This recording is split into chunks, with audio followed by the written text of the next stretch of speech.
Hey, what's up, y'all? So today I am making a big southern breakfast my way. So I have some crispy and tender home fries with onions and bell peppers. I have some fried apples. I have some scrapple. Got some scrambled eggs. But first, we are going to start off with some buttermilk biscuits. Let's go. So we want to start off with 1 stick of frozen butter. Make sure that it is frozen. That's very important for these biscuits. Then you just want to grate it into your bowl or whatever you have. And that is just because you want the butter to be relatively small, about pea size kind of pieces. And that'll make sure that it really kind of incorporates well into the flour. So as you see, I have 2 cups of flour. And then, like I said, you just want to make sure you combine the butter and flour. Kind of like really get your hands all in there. Squeeze it all up. It should be kind of like the consistency of wet-ish kind of sand. That's kind of like how you want it to look and feel. So now after you've done that, you want to go in with 3 teaspoons of baking powder, 1/4 teaspoon of baking soda, 1/2 teaspoon of sugar, and then you would just want to mix all of that up together pretty lightly. You're going to be mixing stuff up a little bit later, so just kind of, light little mix. Now it is time for the buttermilk. So I have 1 cup of cold buttermilk, cold buttermilk, because you want to make sure that you're not melting that butter. And also, you want to mix this all up together. Again, try to be as quick as possible because you don't really want to, like I said, melt the butter.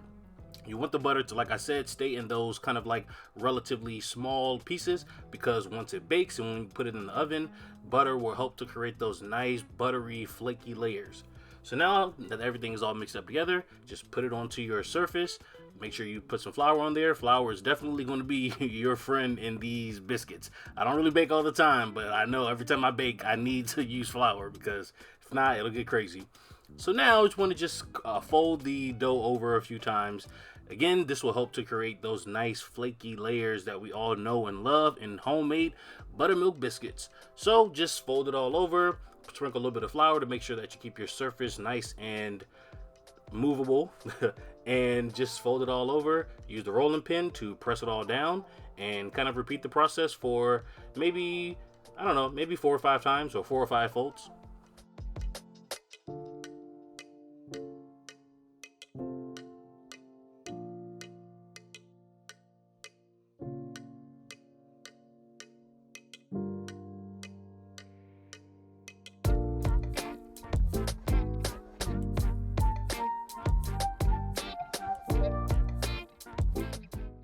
So now that we've rolled out our dough to about 1/2 of an inch thick, you want to just use whatever you have. I don't have a biscuit cutter, so I just use this cup that I had. And so use whatever you have to cut your biscuits, basically.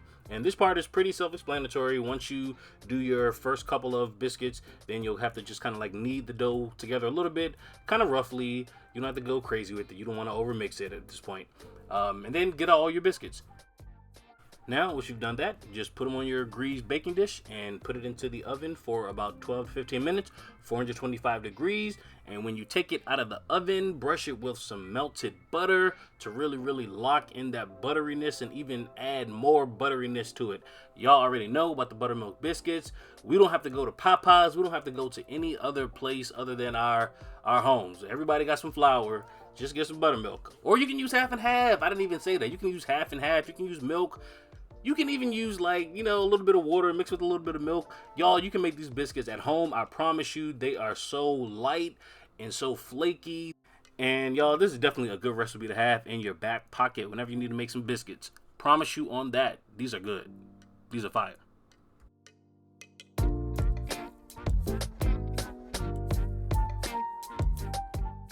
So now onto the fried apples. I don't know about y'all, but I love fried apples for breakfast. I haven't really had it in years, honestly. The last time I had it, I think, is when my grandmother made it years and years ago, y'all. Anyway, I like to do mine this way. So I have a couple tablespoons of butter that I put into my saucepan, swirl it all around in there a little bit, let it get nice and melty, and then go in with 3 Granny Smith apples. What I used, I peeled them, cut them into small pieces. And I also squeezed the juice from 1/2 of a lemon over it just to keep the color nice and bright, and also just for like the extra acidity of the lemon. And then, like I said, just kind of like let that come up to temperature and go in with about a tablespoon of cinnamon. You can go in with more or less depending on whatever you like. I know some people like to go real heavy on the cinnamon. Do what you want to do, like I always say, y'all. So once you mix that up, you just want to put your lid on, let it cook on about medium heat for about 10 minutes or so, and this is what you have. The lid is important because it'll help lock in that moisture and really help the apples to get nice and soft, and to really cook thoroughly all the way through, as well as to really impart that cinnamon flavor all throughout the apples. So now is a good time to add in the last little remaining seasoning. So I like to go in with a little pinch of nutmeg, a couple tablespoons of brown or white sugar, as well as about a teaspoon of vanilla extract. Then you want to just mix that all up together. And y'all, these fried apples are done. So we can move on to this bacon that I made up. And y'all, I don't really got to go into a whole lot on some bacon. This is just regular old bacon. I thought I had some thick cut bacon, but I didn't. So, you know, this is this is what we got. So I ain't even gonna bore y'all with this with this bacon. So now we're gonna go over to the home fries. I know this is one of the classic meals at breakfast time for a lot of different people. So I started off with just 2 medium-sized white potatoes. Got a little bit of green pepper. Oh wow, bell peppers, yellow and red. Y'all can see a little white onion, as well as 1 clove of minced garlic. So I just used a little bit of that extra bacon fat to kind of render it off a little bit. After that, remove it from the pan and then go in with your potatoes. And I like to put them in a relatively even layer. Make sure that you spend a little bit of time just kind of like pressing the potatoes in there to make sure that there is maximum surface coverage. And after that, I put my splatter guard on there because it was going crazy. And I didn't want to steam it. I don't recommend putting like an actual legitimate cover over it, because you want the potatoes to kind of fry and get a little toasty in that bacon fat. And I'm going to do the exact same thing. So I mixed it up a little bit more, sprinkled with a little bit of salt, and then I just let it cook again for about, I would say maybe 5 or 6 minutes or so. So after that, after the potatoes have kind of been cooking for maybe like 10 minutes on about medium heat, now it is time to really check the doneness of the potatoes, see if they are softening up a little bit, and they are. So I went in with everything you see right here.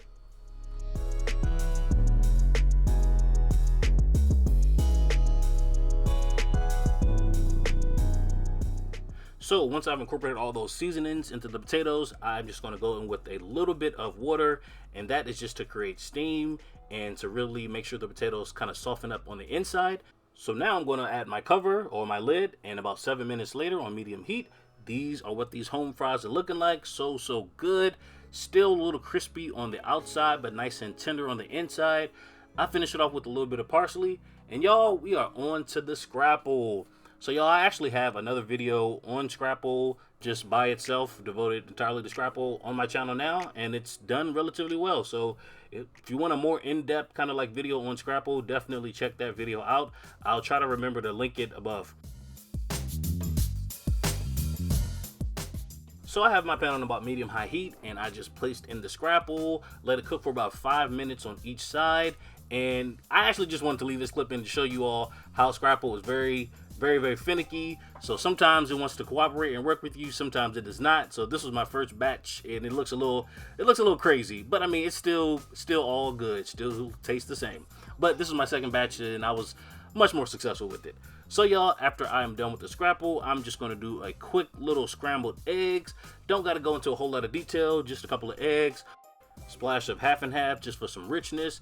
I use a little bit of bacon fat just to make my non-stick skillet even more non-stick, I guess. And then I just, on medium heat, or medium low heat actually, I pour the eggs in, sprinkle with a little bit of salt, a little bit of pepper, then just stir it constantly until you have nice and soft and fluffy scrambled eggs, or however you like your eggs to be cooked. So y'all, this was a lot. So I definitely hope you enjoyed this big old southern breakfast, or breakfast that I grew up eating and that I would enjoy eating any time of the year. Anyway, y'all, that's all I have for y'all today. Definitely hope you enjoyed this video. Please let me know what you think about it in the comments down below. Let me know if you have other suggestions for videos or other recipes you want to see me make. So with that said, y'all, I will see you in the next video.